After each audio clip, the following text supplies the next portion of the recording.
Welcome back to the channel. It's just awesome that you're tuning in. So in this video we are going to talk about the Handheld or the Game Player Plus. This is a new addition to the X family. Because for the people who have no clue what is the X family, we're having a lot of different China handhelds called the X series, or we're having the X6, X9 and so many different versions. What they have in common that most of them are running on the same shitty software. But at the end, this is the brand new 2020 model and they are ripping off, of course, the Nintendo Switch like always, because that's the new thing that you're just doing. But there are some little concerning things, so let's talk about the specification first. The first thing I did notice, this thing comes with a 7-inch display. That's pretty cool, and we're going to take a close look at it later, what kind of display. But the resolution itself is really concerning. What you can see over here, it has an 800 by 400 but 30 FPS. So I'm hoping that there's a typo on the box, otherwise it would be a pretty damn shitty handheld already. Alright, so let's take a close look at the device itself. Of course, here we having the 7-inch handheld. 7 inches of fun. Alright, so in overall, let's say it's 7-inch version, but it looks very similar like the previous model. It was of course a little bit smaller. Here we having headphones, just the cheap headphones that mostly cost a couple of dollars. The shitty toilet paper hand manuals with not a lot of information, and here we have an old school, yeah, this is retro, USB for charging and data transfer, and we having an AV out with very old school shitty signal. What I already mentioned is that this thing is just basically a beefcake version of the X7 that was exactly the same. There are some minor changes and that's what we're going to talk about.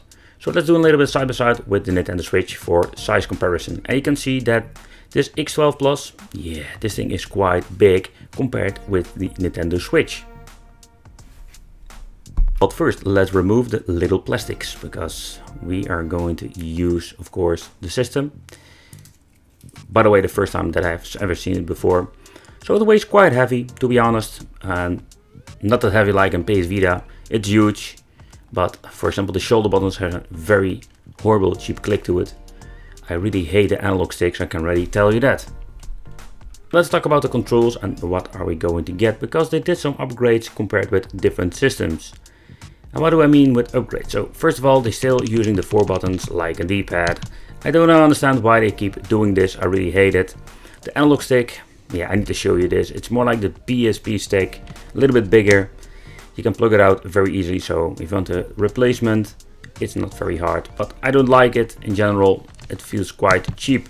And of course we're having the old school escape button, and that's what we're going to need if you want to go out of the game. So the same story applies to the A, B and X and Y. At the right side we're having analog stick and we're having select and start.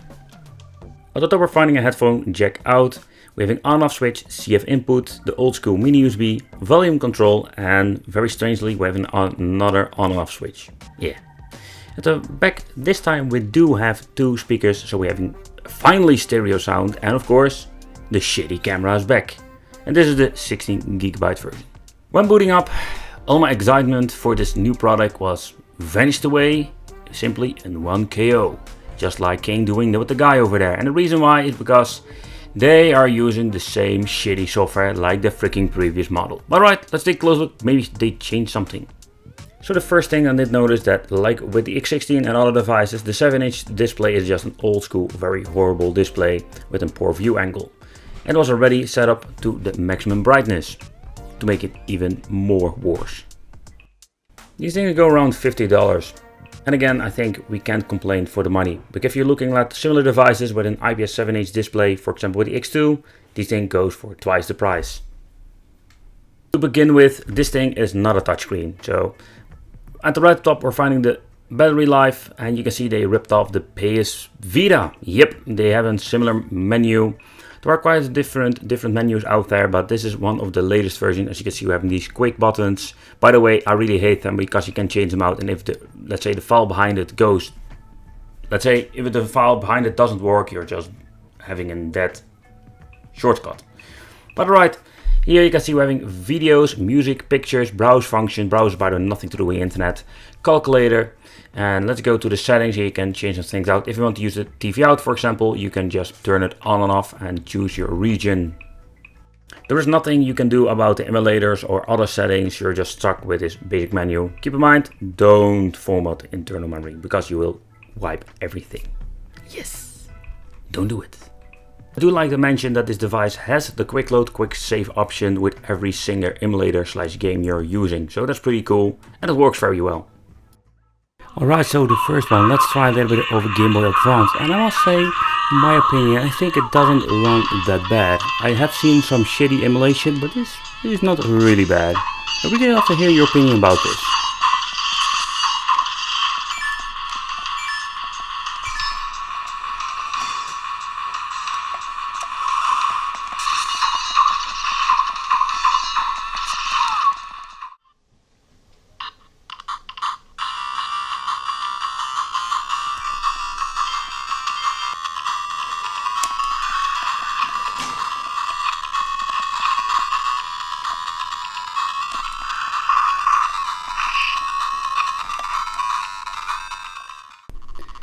Bit is just okay, and I did notice that the sound effects are not like the original, but it's playable.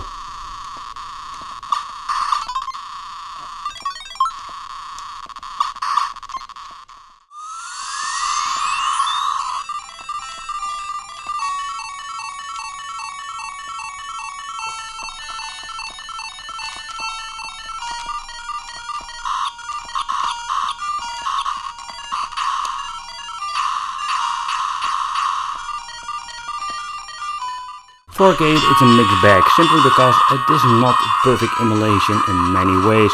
Did notice a lot of slowdowns, hiccups, and some games are basically unplayable.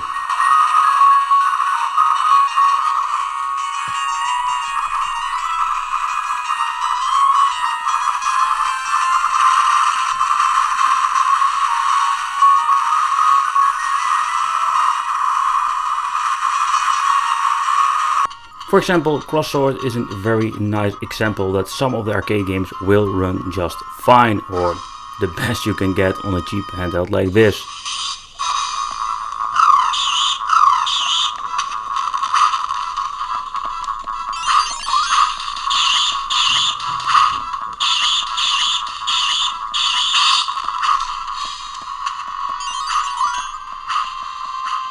With Mega Drive they did manage to improve some minor things. The emulation itself is slightly better, and I did notice that we finally have a jump button.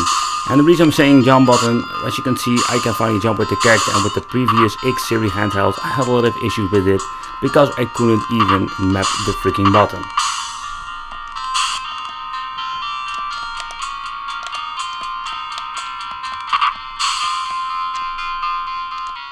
When you're going fast with Sonic, you can see the emulation is improved in, let's say, some ways. It's not perfect, or better said, spot on like the original Mega Drive, but it's getting really close.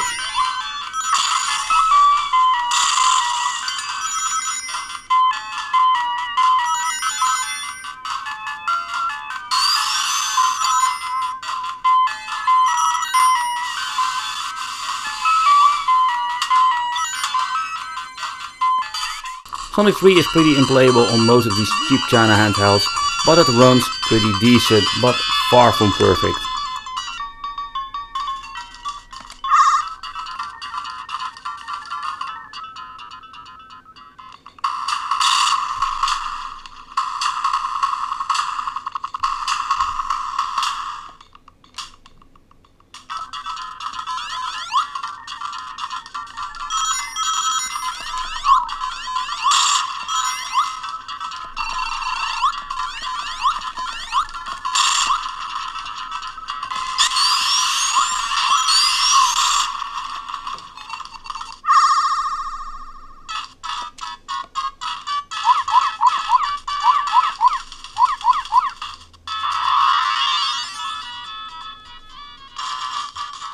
Sadly, with Super Famicom we don't have big improvements over here, and you can see it runs still very choppy.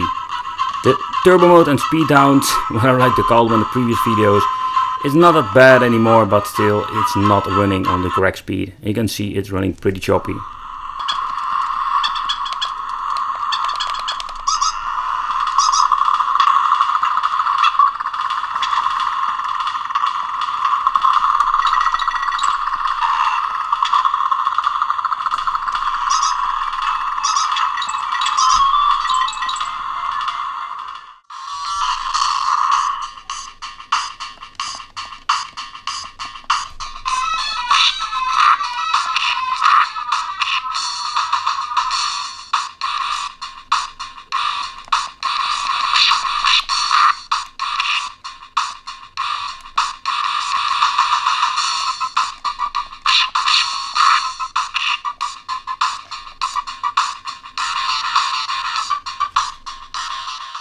But I did notice with these X series, they don't advertise with PlayStation 1, and the reason is just simple, because it doesn't run perfect at all, and this is the best you're going to get with two-dimensional games.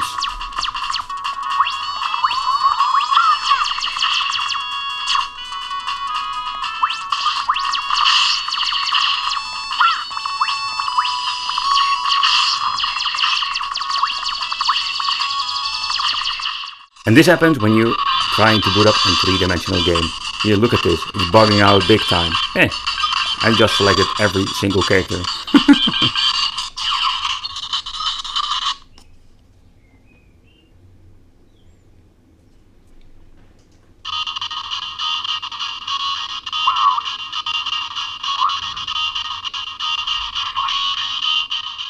So to begin with, the reason why I don't cover things like video games, music or the TV out is very simple, because it's not even worth mentioning.